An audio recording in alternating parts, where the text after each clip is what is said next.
Don't let nobody come up here. Don't want nobody in here. Christopher! Michael! Stephen! The search for the boys resumed at daylight on May 6, 1993. Michael's dad, Todd Moore, who drove a truck, had returned home to join the search for the boys. Steve Branch's father, Steve Branch Sr., also joined them. Now that the sun was up, they returned to the woods where the boys were last seen. It's probably, 2 or 3 o'clock by now. So we just sit there waiting for daylight, and then just as soon as it got daylight, Terry Hobbs and I think Dana and maybe Todd, knocked on the door, and then I got my boots on, and then we took off looking again. Then the next morning we got to looking. I came down 7th Street first thing, and just as soon as I came across the bridge, I saw Todd and Terry and Stevie Branch's biological father was right there. They said, we just walked up and down both sides of the bayou here, and we didn't see nothing. He said, one of us was on this side, one of us was on that side. We was trying to figure out where to look so we just wouldn't be on top of each other. I said, well, I'm going to go back down, and I said, I'm going to go back around the area where I was last night. Maybe I missed something. Maybe there's a cap or a piece of clothing or something I didn't see. So I went down there, and then I noticed the search and rescue. We had already met with Denver Reed at 8 o'clock. We waited up at the school. We searched around to like 7:30, quarter to 8. Then we went to the school, the parents and the group that was helping us. There was probably still people out there looking that I didn't know about. But the parents were there at school, and when they didn't show up at 8 o'clock, I had already known to meet Denver Reed because I'd talked to him like 6:37, and I think he said 8:30, 9 o'clock, meet me at Ingram and Barton, and we'll get this search going. But we spend the rest of the morning after daylight. We go to the school and see if they show up to school. We're still riding around, still walking around through Robin Hood. Who is we when you're talking about we? Family. During the night, we're out in and out Robin Hood all during the night. Pam, her dad, myself, David. Up until David, I asked David, I said, man, you got to go home because you got to go to work in the morning. And just friends, and really not friends, just family. Yeah. It's really me, David, and her dad for a while. Right. Now, you said you've seen this, you saw this black male. Who was with you when you saw him? Pam was there. Seemed like she seen him. Steve, Pam's ex-husband, might have been in the area. I'm not sure if he made it there yet. But, I don't know. Not being honest about it. But Okay. he was somebody that just looked like a bum right here going on. Take us on through. Just keep going with what you remember from that morning. Well, after we go to the schools, we go back to Robin Hood, and there's the media there. I think Ben Watson was the reporter at the time that was there. And of course Mark had called Search and Rescue in Marion, and they said they couldn't come until West Memphis Police Department called them and said, show up, come out here, we got problems. So, we felt like we'd done what we knew to do. But the daylight comes rolling around. Mark and Melissa went home during the night, and they showed back up daylight. And so we go to school, they don't show up, we go back out to Robin Hood, and there's the media. They're live, broadcasting live. And then wasn't too long after that, here comes Search and Rescue, here comes police officers from everywhere, and the morning goes on. They start to search and doing things. I'm watching, talking to some of them as they're going down the bayou in a little boat, and they tell me they're going to drain the bayou. 5 or something like that. But, you know, we felt like we done what we knew to do. And but the daylight comes rolling around. Mark and Melissa went home during the night, and they showed back up daylight. And so we go to school, they don't show up, we go back out to Robin Hood, and there's the media. They're live, broadcasting live. And the morning goes on. They start to search and do things. I'm watching, talking to some of them as they're going down the bayou in a little boat, and they tell me they're going to drain the bayou or something like that. But Along with the West Memphis Police Department and the search and rescue, there was another man who was law enforcement adjacent out searching for the boys as well. His name is Steve Jones. Not to go all Lord of the Rings on you, but... Something happened then the ring did not intend. It was picked up by the most unlikely creature imaginable. Jones, as a juvenile probation officer, was an unlikely character who would have a pivotal role in this case. That particular day, I'd called the West Memphis PD, and the dispatcher, Lucy, had answered the phone, and she said, well, we've had 3 children missing since last night. I said, well, I'm gonna go help too. I'm not seeing anything. I'm not seeing no kids running around on bicycles or nothing. And then I thought about Robin Hood trails as I was driving down Goodwin, and I said, well, I'm gonna go over there, just get out, walk around. I was looking around, just physically looking out and about, and then I looked into the small ditch. That's where I saw the tennis shoe at. I called West Memphis Police Department to have Mike Allen meet me out here. Detective Allen, about what time did you begin your search efforts that morning, approximately? Approximately a few minutes after 8 o'clock. Okay. And at some point in your searching, did you receive some dispatch of some need to go to another area? I was informed to go to the area of the end of, it's West McCauley, the north end of West McCauley, the dead end. Let me put Exhibit 101 back up here. And if you could, again, take the pointer and show to the jury the area where you then went to search.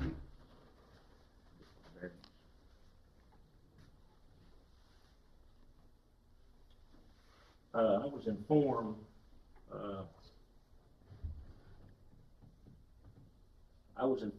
by an officer over the radio to come to this area in regards to something that had been found. All right, what area are you referring to? This is right here, this street right here is West McCauley. I heard an officer check out on the very north end of West McCauley, which would be right here. This is the 10-mile bayou here, this larger ditch here, drainage ditch. I was heard another officer check out right there at the very dead end of North McCauley that they had some information from somebody that was on foot. After you got there, where did you go? I walked in behind another officer across this. There is a pipe right here. Across this pipe. All right, let me stop you right there. Now, to get to the pipe, is it just flat level ground, or how is it to get to the pipe? There is from the road here, you go over there's like a mound of dirt, then there's this is a sloping hill here on the side of the ditch. Down to the pipe? Yes, sir. All right. Then the pipe goes over the 10-mile bayou here, where I was shown an area in the woods here. Okay. And is that the area of the woods, for the record, immediately east of Blue Beacon and that pond there? This is Blue Beacon here. This is a pond behind Blue Beacon, and directly east in the location right about here, approximately here. All right, you can retake the stand.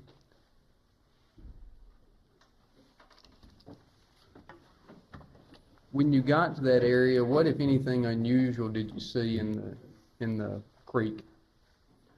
I was pointed out I observed what appeared to be 2 small tennis shoes floating in the creek. Now, after seeing these tennis shoes, what did you do? I went. We were on top of a bank there. I would say 10, 15 foot down to where the creek was. I went to an area where I felt I could cross, which I crossed and went around to the area where these tennis shoes were in the water. And did you get in the water? Yes, sir, I did. And after getting in the water, what did you find? My intentions were to get into the water and reach for the tennis shoe, at which time, when I got into the water, I felt an object in the water. I raised my right foot up and the body floated to the surface of the water.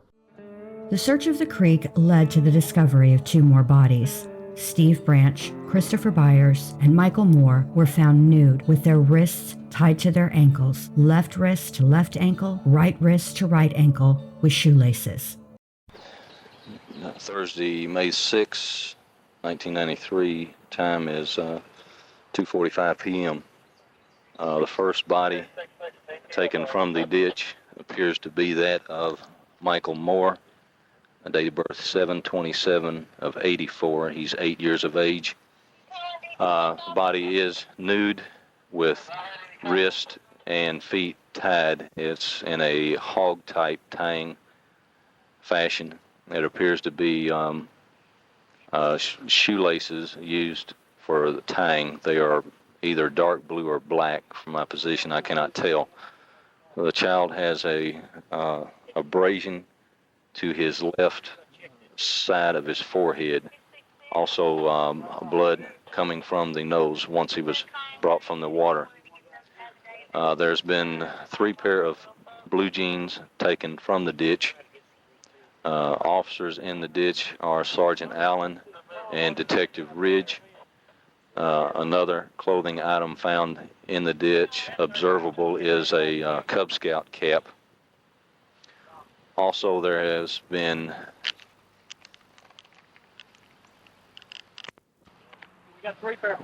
we have located also 3 pair of tennis shoes at this time. Search is continuing in the bayou. Present on scene are Detective Durham, Detective Anderson, myself, Detective Birch, also Lieutenant Hester, Captain Miller, all present. Taking Polaroid pictures will be officers, Detective Stan Birch. Officers are making a separate path than the normal path coming in to the crime scene area. This path is being taped off with security tape, so that will be the only method coming in and out to the crime scene. The entry of the crime scene will be at the rear of Blue Beacon. Let me see him. Okay, time is 2:56. Detective Ridge has found a second body. The body is approximately 25 feet south from the first body. It is also tied in the same way as the first. The feet are upstream and the head is downstream. Child has several wounds to the left side of the face. Okay, we have a third body. Time is 2:59 p.m. 5 foot south of the second body. It's approximately 5 feet south of the second body. Northbound, head southbound. Feet are facing north, head facing south. First 2. This third body is also bound and tied in similar fashion. The method to use appears to be... It wasn't long before whispers of the boys being found reached their parents' ears. By this time, the local media had gathered at the end of W.E. Cat along with the boys' parents.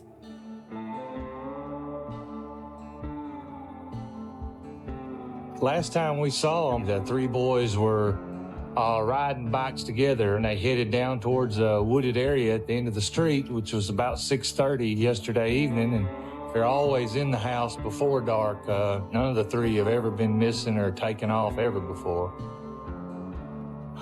What's going through your mind as a parent? I'm scared to death. That's, plain and simple. I'm scared for the safety and welfare of all three boys and would appreciate any help that anyone would give us in recovering our three sons.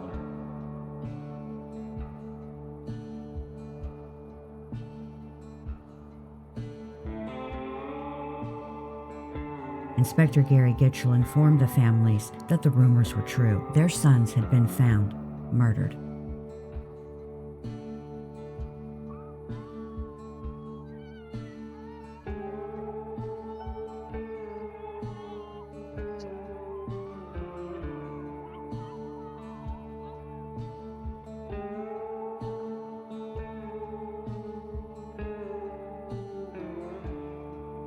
While the families tried to process what they'd just been told, members of the West Memphis Police Department were processing the scene. Detective Brian Ridge got into the creek and on his hands and knees crawled through the water. Wrapped around parts of broken tree branches, which had been stuck into the mud, were the boys' clothes. Well, most of their clothing anyway. 2 pairs of underwear and their socks were never recovered.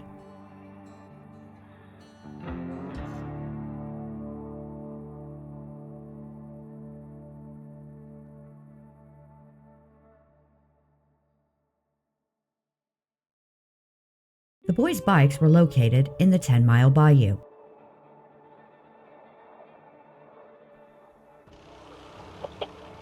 Okay. Where were these found, guys? Green one on the left side there, red one on the right side. At 3:55 p.m., Coroner Kent Hale arrived on the scene. The boys' bodies were removed at approximately 4:30 p.m. and taken to the Arkansas State Crime Lab for autopsy. The creek was sandbagged and the water was pumped out. In this undated case summary, the author describes the crime scene. There were tennis shoe prints left in the mud, as well as a fingerprint.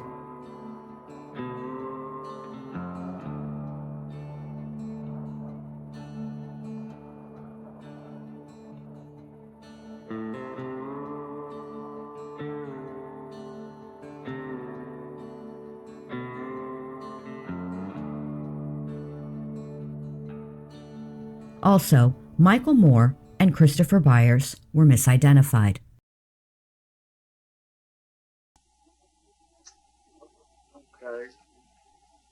On the date of the disappearance, and thinking about what was said and who said what, was anything that just struck you as just really odd about what anybody was asking or saying, or?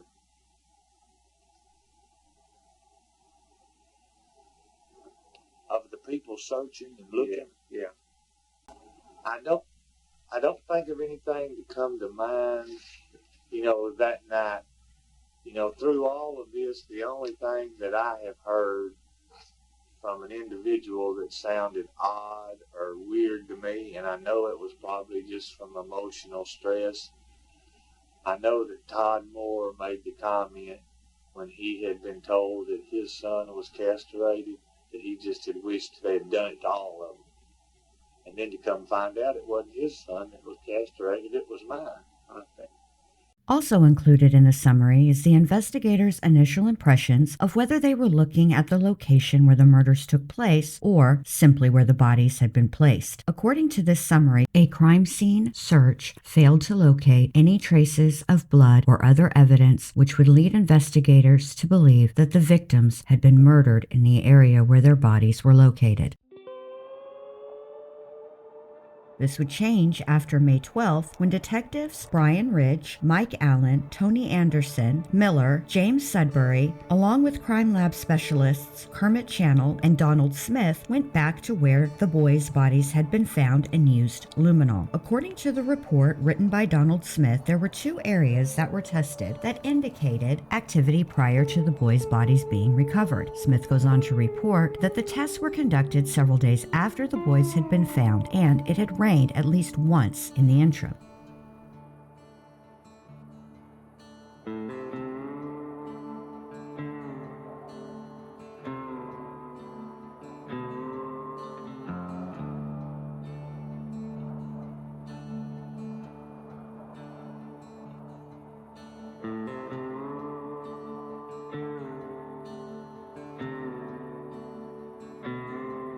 According to one website, one law enforcement official described the crime scene, quote, lit up like a Christmas tree, end quote. On a personal note, I have researched this case for over 20 years. I have never been able to locate the unnamed law enforcement official that made this claim.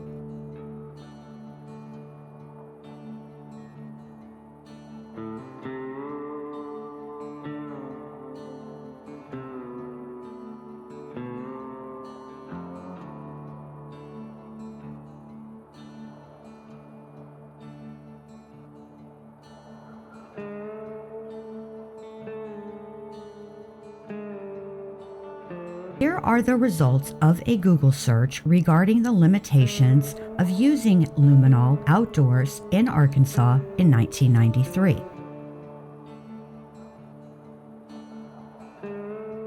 Judge David Burnett ruled on a motion in limine from the defense during the Eccles-Baldwin trial. The court ruled that the results of the luminol testing were not admissible because there was not corroborative evidence. Additionally, the Arkansas State Supreme Court ruled luminol is not admissible unless there's strong corroborative evidence.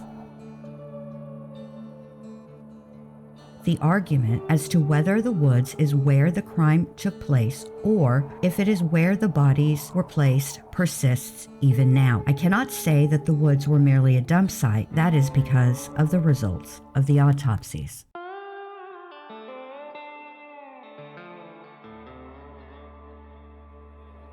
On May 7, 1993, Dr. Frank Peretti performed the autopsies. Michael Moore was first, followed by Steve Branch, then concluding with Christopher Byers. All three boys had multiple bruises, lacerations on their torsos and extremities, and fractures at the bases of their skulls.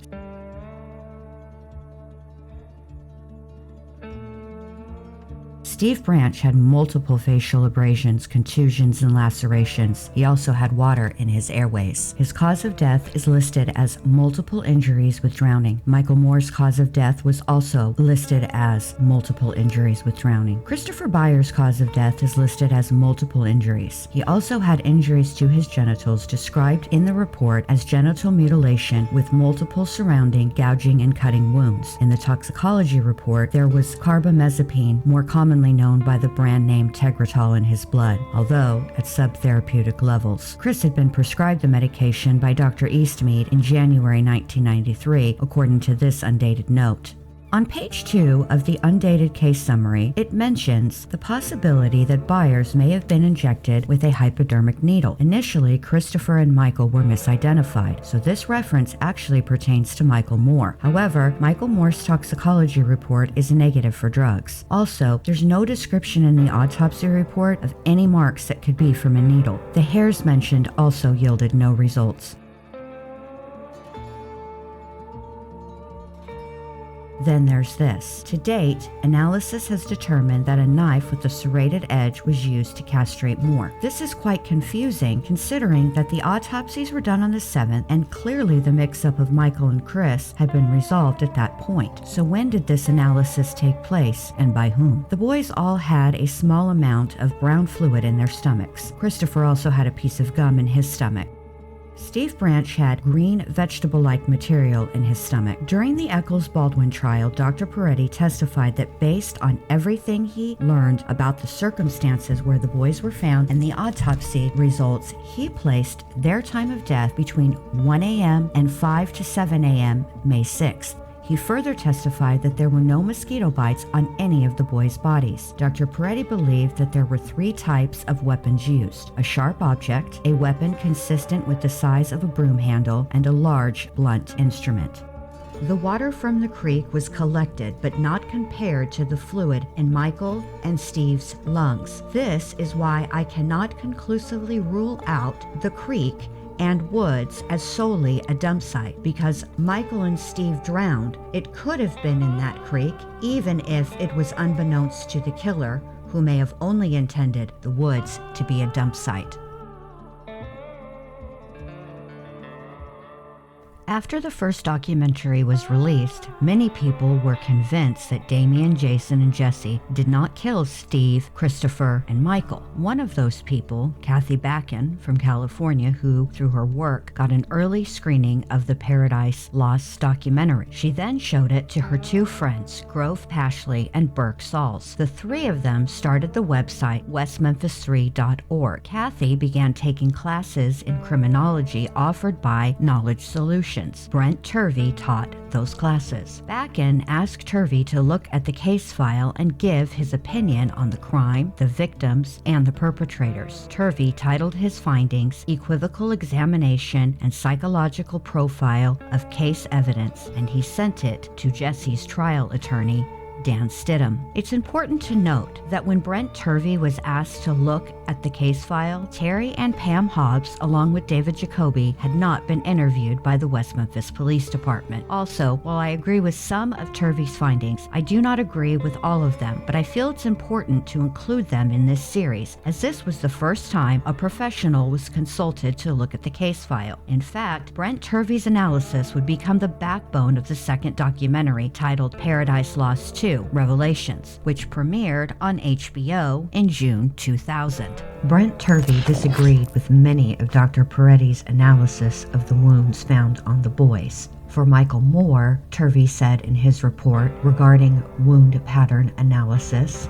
"This victim received more traumatic head injuries than any of the other victims in this case." Dr. Peretti states that defense wounds were present on the victim's hands. These wounds were very few, indicating that the victim was incapacitated quickly after the attack began. So the nature of these injuries and the limited defense-type wound combined to indicate sudden, forceful, and repeated blows that resulted in abraded contusions, multiple lacerations, and multiple skull fractures. He further stated, "There is an unexplained directional pattern abrasion just below the victim's right anterior shoulder area. This unexplained injury does not correspond with any of the physical evidence collected at the location the victim was discovered. It is furthermore inconsistent with any of the naturally occurring elements that exist in that environment. The best conclusion that this examiner can reach is that the pattern abrasion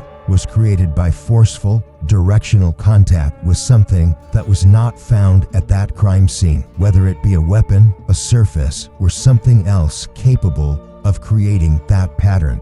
With regard to Steve Branch's wound pattern analysis, Brent Turvey wrote this: "There are numerous violent traumatic injuries to the victim's face and head, as well as numerous superficial scratches, abrasions, and contusions noted throughout the rest of his body. Dr. Peretti, however, does not note the presence of extensive defensive wounds. This indicates a violent, overpowering attack on this victim that he was unable to put up a resistance against. The constellation of wounds are very similar to those inflicted on James Moore. However, they are much more intense and include the victim's face. This level of attention paid to the victim's face in terms of depersonalization and rage is indicative of familiarity, and that will be explored later on in this report. Furthermore, there is the existence of pattern injuries all over this victim's face that could be bite marks. Since the medical examiner may have missed this crucial evidence, other areas of his body may show bite mark evidence as well. The autopsy photos of this victim supplied to this examiner were not of sufficient quality to make an absolute determination of any kind and would require a thorough examination by a qualified forensic odontologist for an informed, conclusive analysis. Note, Dr. Thomas David, board-certified forensic odontologist, has confirmed the wound as a human adult bite mark and excluded Damien Eccles, Jason Baldwin, and Jesse Miskelly as the offenders using bite impression obtained from the men in prison. Bite mark evidence is very important in any criminal case because it demonstrates behavior and lends itself to individuation. It can reveal to an examiner who committed the act because bite marks can be as unique as fingerprints, and once established, it also reveals the act itself, biting. Another unidentified pattern compression abrasion can be found on the back of Steve Branch's head. The source of this injury caused a 3-inch fracture at the base of the skull with multiple extension fractures that terminate in the foramen magnum. That's the hole at the base of the skull where the spinal cord connects to the brain. Upon close examination, this pattern injury is consistent with compression made from footwear, again, without better photos supplied to the examiner showing a variety of angles. It's very difficult to make a positive identification of any kind, but the pattern is consistent with a footwear impression and would require a footwear impression expert to analyze and make an informed, competent determination. The most obvious trauma to Chris Byers was to his genitals. However, Mr. Turvey noted injuries to his head and skull as well. There are numerous violent traumatic injuries to this victim's head, specifically to the base of his skull. There was also evidence of the violent emasculation of the victim's sex organs, extensive lacerations and bruising to the victim's buttocks, as well as numerous superficial scratches, abrasions, and contusions noted throughout the rest of his body. Dr. Peretti also noted that there were numerous healed injuries of varying nature on this victim. Dr. Peretti, however, did not note the presence of defensive wounds. Again, this indicates a violent, overpowering attack on this victim that he was unable to put up resistance against. The general constellation of wounds to this victim is more advanced, more extensive, more overtly sexually oriented, and includes the use of a knife. This knife was used not only to inflict multiple stabbing and cutting injuries to the victim's inner thighs and genital area, it was used in the emasculation process. There is, unmentioned in either the medical examiner's or coroner's reports, what appears to be a clear impression of the knife handle on the right side of the large gaping defect left behind after the removal of the victim's penis, scrotal sac, and testes. This impression was created when the knife was thrust full length into the victim by the assailant during the process of emasculation. This indicates forceful, violent thrusts. The nature of the emasculation, as indicated by those wounds, is neither skilled nor practiced. It was rageful, careless, but purposeful act carried out in anger. It is the opinion of this examiner that the injury would have resulted in massive, uncontrollable blood loss from which the victim could not have survived without immediate medical attention. It should also be pointed out that the nature of the stab wounds inflicted on the victim's genital area, separate from those received during the emasculation process, show marked irregular configuration and pulling of the skin. This indicates that either the knife was being twisted as the assailant stabbed the victim, or that the victim was moving as the blade was withdrawn, as stated by Mark Byers, the stepfather of Chris Byers, to Detective Ridge of the West Memphis Police Department during a formal police interview dated 5/19/1993. Mark Byers gave Chris 2 or 3 licks, described as a spanking with his belt, in front of Melissa Byers shortly before his disappearance. There are only 3 sets of injuries in Chris Byers' buttock area noted by Dr. Peretti in the official autopsy report that would seem to be the result of this spanking. Dr. Peretti does not venture to explain which of those 3 sets of injuries are the results of the spanking delivered by Mark Byers. The first set of injuries, described as faint contusions on the surface of the right buttocks, not pictured. These injuries would be consistent with the parental whipping given to Chris Byers by Mark Byers. The second set of injuries is described as 5 superficial cutting wounds on the left buttock, pictured on the left in this photo at the right. It should be noted that these injuries are actually lacerations, as indicated by the bridging between the open tissue and the irregular edges. Both indicators are apparent upon close examination of the photographs. It is the opinion of this examiner that this set of injuries is most consistent with the parental whipping given to Chris Byers by Mark Byers. It is further the opinion of this examiner that after having received confirmed this set of injuries, which tore open the skin and would have resulted in some severe bleeding. The victim would have been unable to walk or ride a bicycle without incredible pain and discomfort. The third set of injuries in the multiple linear superficial interrupted cuts on the right buttock region pictured in the photo above on the right. These injuries are not consistent with having been made by a belt, as they are cuts. The edges are not irregular and the cuts are interrupted, again indicating movement by the victim or the assailant during the attack. Furthermore, there is the existence of bruised ovioid compression injuries all over this victim's inner thigh that could be suction-type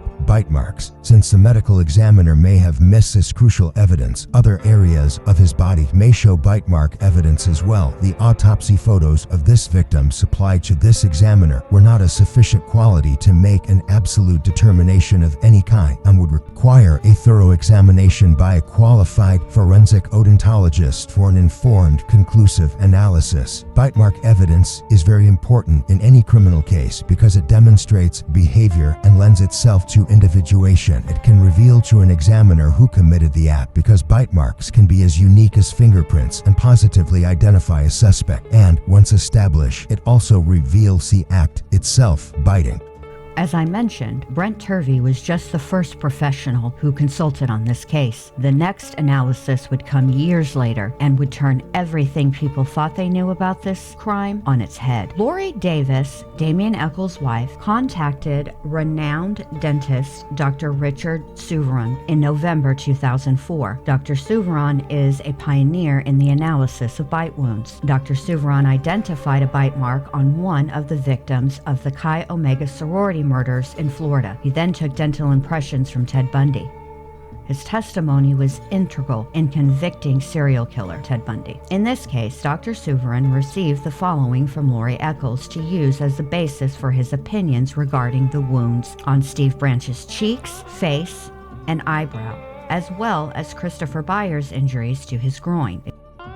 It is Dr. Souveron's opinion that none of the injuries were caused by a knife. He further concluded that the mark above Steve's eye was not a human bite mark. In fact, all of the injuries to Steve's face were the result of aquatic animal predation, likely turtles, and occurred after death. Dr. Souveron also gave the opinion that the injuries to Christopher Byers' groin occurred after death and were also caused by aquatic animal predation, likely turtles. Dr. Warner Spitz was also contacted and consulted on this case. The boys were last seen headed towards the dead end of Macaulay, which is the neighborhood entrance to the woods, at about 5:30 to 6 p.m. Officer Regina Meek, who went into the woods searching for the boys, testified about how thick the mosquitoes were that evening. Mark Byers and Terry Hobbs also recalled how bad the mosquitoes were, yet the boys didn't have any mosquito bites. Then there's the time of death. Dr. Peretti testified that the boys died in the early morning hours of May 6th. While the water was cold, it wasn't cold enough to preserve their bodies in a manner that would make it seem as if the boys died several hours later than they actually did. Finally,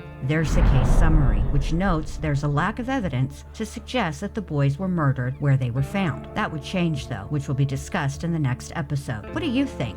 Were the woods the crime scene where the boys were murdered, or were the woods simply where their bodies were found? Let me know in the comments below. Don't forget to like this video, hype it, subscribe for more, and turn on notifications so you don't miss the next episode. Thanks for watching.